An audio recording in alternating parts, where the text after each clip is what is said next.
Good afternoon, everybody. Welcome to the Kerrville Weekly News Roundup, brought to you by the Texas Hill Country Podcast Network. We are the founders of the network and your co-hosts today in the studio, Andrew Gay, Gilbert Paiz, and Tom Fox. Let me bring Tom up here real quick. Hey, Tom, good to see you. Why don't you do the honors as always and kick us off with your top news picks for this week? Sure. Thank you. And my first pick is honor for County Treasurer Tracy Soldan, who's been named the Texas Outstanding County Treasurer for 2023. She was recognized at the 75th Annual County Treasurers Association Conference in September. She's been County Treasurer here for 12 years and pretty big, in the County Treasurer world, it doesn't get any bigger than that. So shout out to Tracy Soldan. Shout out to Kerr County for having such an outstanding public servant. My second story comes to us from our good friend Louis Amstoy at the Lead, and it is about Habitat for Humanity and the continued opposition to their building a small housing tract of 40 homes in East Kerrville. The surrounding residents are upset for several reasons. Number one, they're upset about potential traffic the new homes will generate because presumably some of these people will have automobiles. One resident suggested that Habitat for Humanity homes would drive down property values. They criticized Habitat for Humanity Executive Director Mary Campana for allegedly not being forthcoming on the project scope or addressing the neighbors' concerns. One resident questioned Commissioner Tabor McMillan, who you and I know, Andrew, his eligibility to vote because he serves on Habitat's board of directors. So lots of opposition, a lot of NIMBYism going on here. If Habitat for Humanity can't build reasonably priced housing in Kerrville, I mean, we're never going to have reasonably priced housing. And but here's the final twist, and Louis Amstoy pointed this out, that if a preliminary plat has met the basic state requirements, planning and zoning either has to approve it or it's automatically approved. And that's not county law, that's state law. So I don't want to say these people are whistling Dixie, but they're equally inanely throwing up objections to something that if it's been previously platted, this is probably going to go through. So not a good look for those residents, but here we are. Thanks, Tom. What a great story. That's thank you for reporting on that. You know, I think the workforce housing issue, even though Habitat for Humanity doesn't necessarily spill over into that bucket, I think that it's just kind of that the conversation kind of fits into that same mold as well. So it's definitely a hot topic for us here in Hill Country. Gilbert, what do you got for us? Well, I've got three stories that I'd like to talk to everybody about this week that have been big news makers here in Kerrville. First of all, the first story is about the recent rash of vehicle thefts in Greenwood Forest. It's a little bit outside of Kerrville per se. It's in Ingram, but if the problems that are happening in Ingram carry over to Kerrville, which isn't that far away, of course, it could be a serious issue. There were several car break-ins, and there was at least 2 vehicles that were stolen out of Greenwood Forest. And of course, you know, a lot of these break-ins are happening overnight when people are asleep. People make the mistake of thinking that we live in small-town America and that these things don't happen, but they do. Of course, in urban areas like San Antonio, those types of things are pretty common. But here in Kerrville and Kerr County and Ingram, we haven't really had those problems until now. And of course, most people, you have to remember, we do live in a relatively decent-sized city now, and you're going to have to take your valuables inside. Do not leave them in your car. If you leave your purse on the front seat or in the back seat, don't be surprised when your car gets broken into. Same thing with computers, laptops, phones, and of course the crazy one, firearms. People leave those in their car and they leave them unsecured. They get stolen. So you got to be careful. Think about that. The other thing I wanted to talk about, my other two stories that I wanted to talk about were also brought to us from our friend Louis Amstoy with the Lead. And the first story there I'll talk about is the recent Sheriff's Department had a sex offender roundup, or a check-in is, I guess, really what you should call it.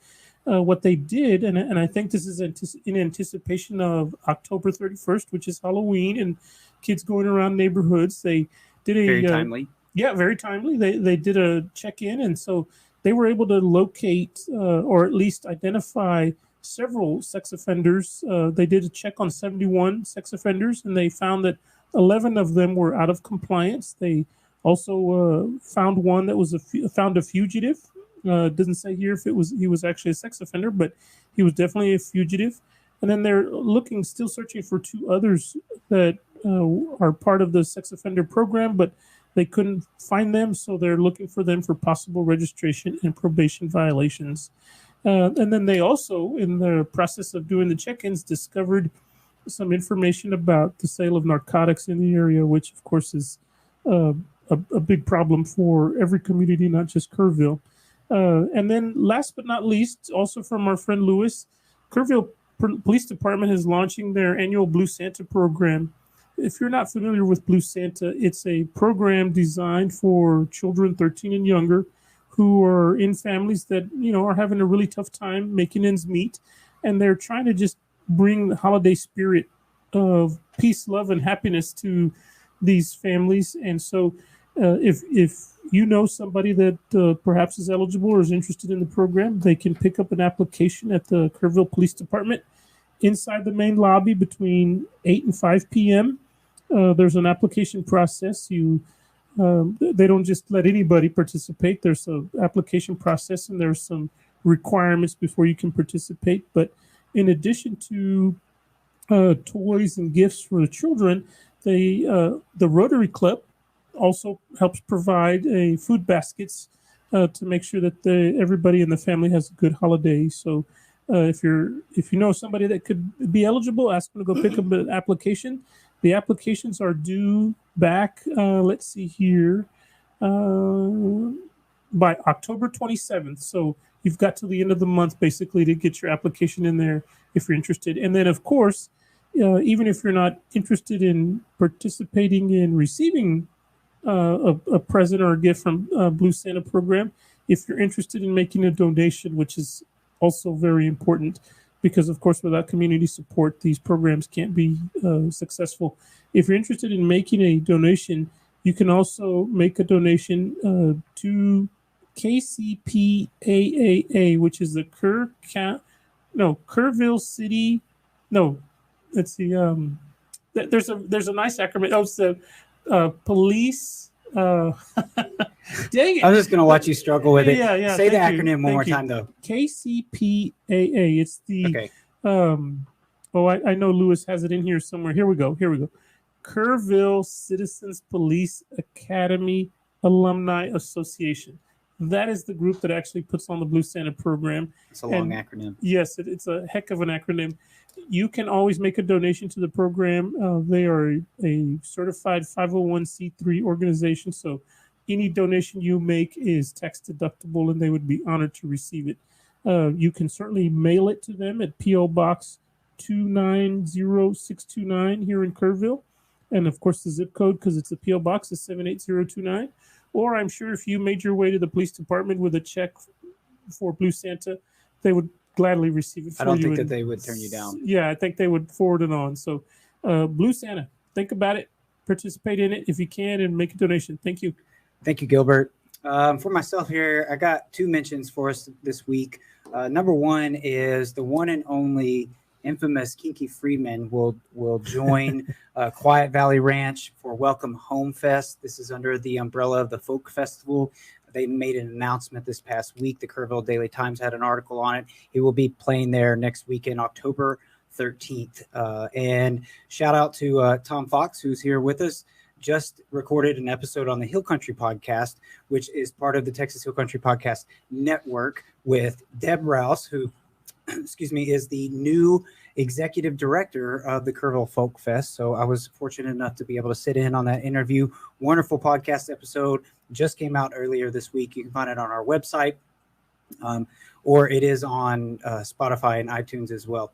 So you can look to follow our links there to find that episode from the Hill Country Podcast. And then the second mention that I had is Riverfest. So also next weekend, if you don't know, we're having the first of 2 eclipses that are going to bless our presence here in the Texas Hill Country, specifically Kerrville.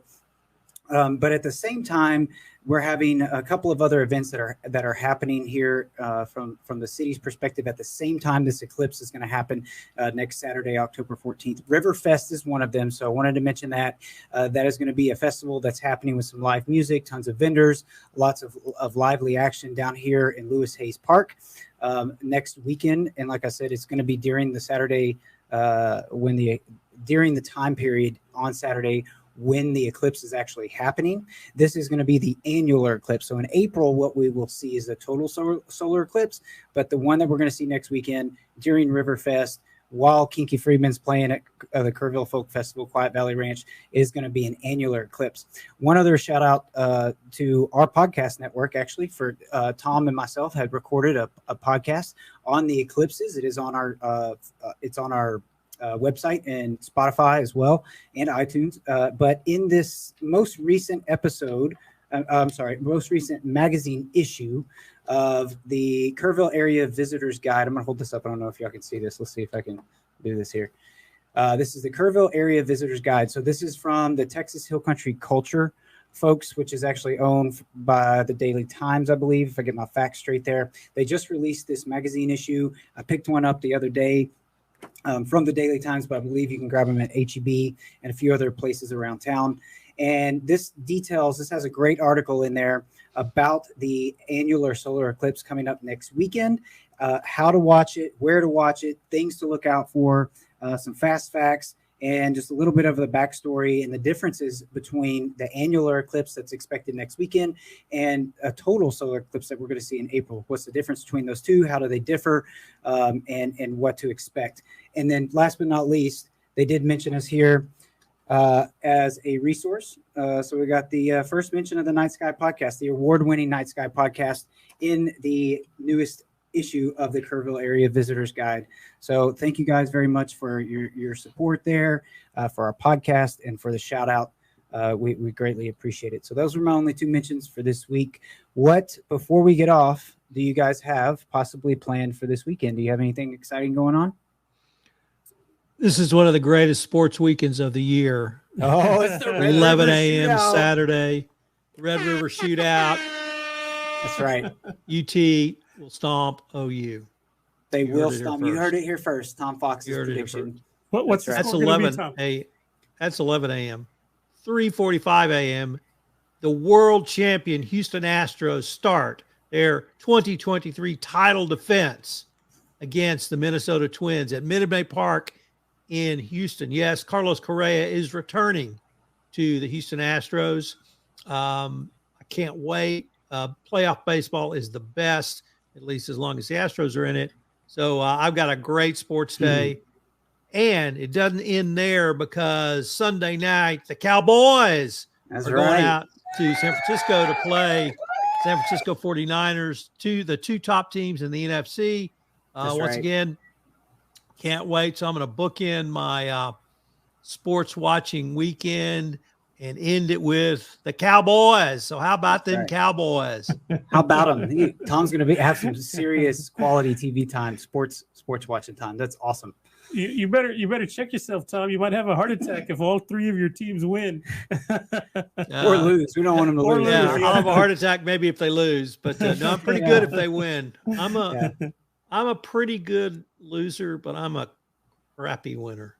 So abuse will be held this weekend to anyone. Abuse will be held. All right, Gilbert, you got any plans this weekend? Yeah, as a matter of fact, Saturday and Sunday, our local church, Andrew, is going to have their fall festival. So Notre Dame Church at the church grounds right next to the church, they're going to have their annual festival, and it'll be a fundraiser for the school primarily, I think.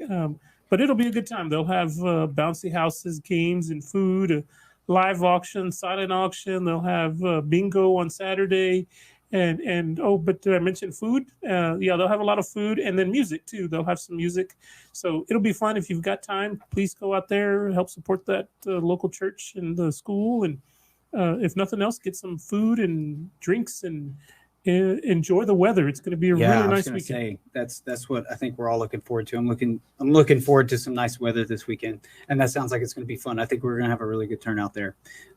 We don't have a lot planned this weekend. Other than we have a game night planned Saturday night with some folks. We got Oktoberfest. We might take a trip over to Fredericksburg and take a peek at that.